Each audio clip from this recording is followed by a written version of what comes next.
बहुत ही इंटरेस्टिंग सवाल पर पैसिव वर्सेस एक्टिव, वाह, क्योंकि ये बहुत लोग सवाल पूछते हैं जो एक अगर कॉमन भाषा में समझाऊं, एक्टिव फंड जहां पर fund manager actively stocks churn करते हैं, और पैसिव मतलब अगर आपको निफ्टी कुछ चेज करना तो आपने सीधा निफ्टी के ईटीएफ में, निफ्टी के फंड में पैसा लगा दिया।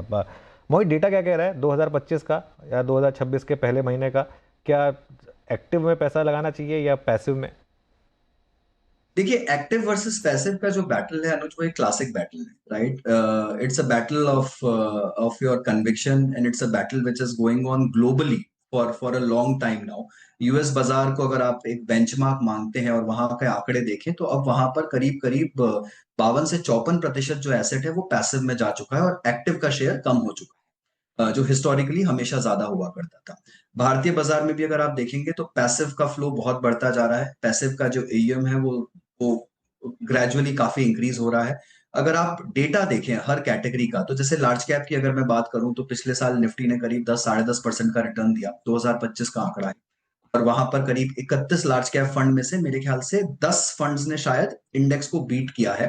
और जिन्होंने जो सबसे अच्छा प्रदर्शन भी दिया है वो इंडेक्स से कुछ 1% हायर थे। एंड अदरवाइज 21 फंड्स ने इंडेक्स को अंडर परफॉर्म किया है। अगर मैं मिड कैप की बात करूं तो करीब 29 फंड है वहां पर, और यहाँ पर सिर्फ 4 फंड्स ने अनुज मिड कैप इंडेक्स को बीट किया है, और इंडेक्स का रिटर्न था 6%। राइट, तो 6% को भी सिर्फ 4 ही फंड बीट कर पाए।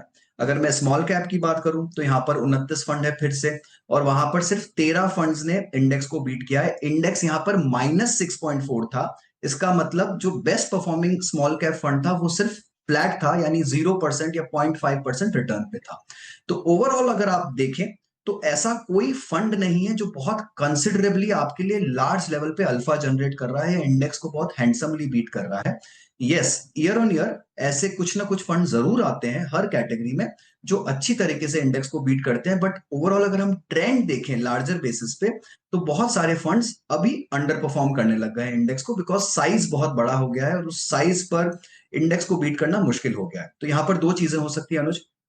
एक, रेगुलेटर के लिहाज से अगर वो डेफिनेशंस को थोड़ा एक्सपेंड कर दे तो हो सकता है थोड़ा ज्यादा लीवे मिल जाए फंड मैनेजर्स को परफॉर्म करने के लिए और अल्फा जनरेट करने के लिए। जब होगा तब होगा। और दूसरा ये कि निवेशकों को चाहिए कि वे अपने पोर्टफोलियो में अब एक बैलेंस बनाएं, पैसिव वर्सेस एक्टिव का। सिर्फ एक एक्टिव स्ट्रेटेजी के बल पर आप अपने पोर्टफोलियो को खड़ा नहीं कर सकते, आपको साथ साथ में पैसिव्स भी इनकॉर्पोरेट करने पड़ेंगे। कोशिश करिए कि लार्ज कैप में आप पैसिव की तरफ जाइए, मिड और स्मॉल में शायद अभी भी आप एक्टिव का सहारा ले सकते हैं, बट धीरे धीरे पोर्टफोलियो को 50-50 पर लाइए एक्टिव वर्सेस पैसिव के ट्रेंड में। मुझे लगता है कि आने वाले समय में शायद पैसिव्स एक बहुत ही कंपेलिंग बाय बन जाएंगे भारतीय बाजार। ओके, तो बेसिकली अगर आप स्मॉल कैप में तो, लेकिन स्मॉल कैप में तो एक्टिव ही चुनिए, क्योंकि उसमें बहुत फर्क पड़ेगा कि आप कौन सा फंड मैनेजर चुन रहे हैं।